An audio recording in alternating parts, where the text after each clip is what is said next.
Il vous fait un drôle d'effet, madame. Cet homme a consacré sa vie à bâtir le temple du pénis. Le musée phallologique canadien. Et c'est dans ce musée que Louis Latringlette a rassemblé les exemplaires péniens soigneusement tranchés. Ah oui, c'est horrible. Soigneusement tranchés de chaque mammifère canadien dans du formol, séché ou accroché au mur. Alors je suis allé au Canada, vous allez le rencontrer là-bas, et je lui ai demandé, Monsieur Latringlette, comment cette collection a-t-elle commencé?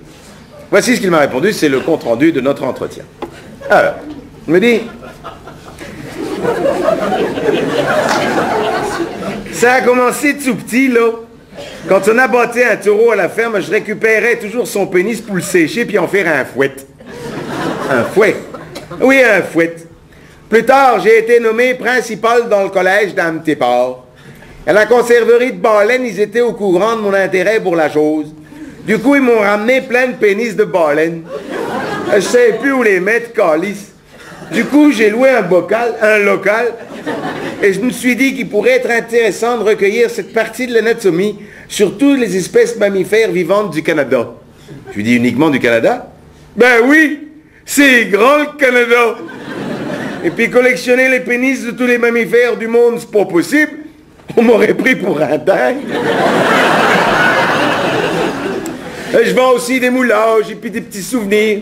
On essaye de mettre une pointe d'humour dans tout ça, comme cette corde à sauter avec ses poignets moulés sur différents modèles. C'est important d'avoir un hobby pour l'équilibre. Il y en a qui croient qu'il ne faut pas être tout à fait normal pour collectionner des pénis. Mais tout le monde peut point collectionner des timbres ou des tire-bouchons. Bien sûr, je lui dis bien sûr, mais vous n'avez pas de pénis humain dans votre collection. Non, non, non, non, non. Mais j'aimerais bien en avoir un. Garou m'a promis le sien.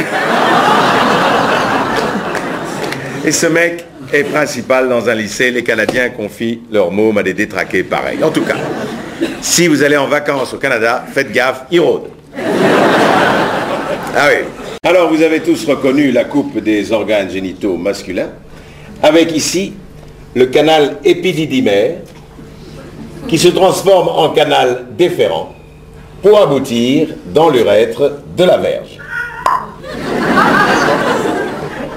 Si quelqu'un ouvre un de vos testicules et en étire minutieusement ce petit canal tubulaire, il finira direct à Sainte-Anne, moi je vous le dis.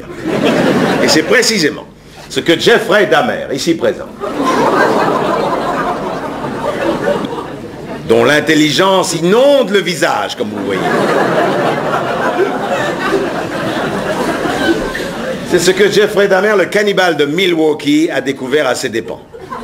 On en a trouvé tellement chez lui de canal épididymaire qu'au début on pensait qu'il se nourrissait que de vermicelle.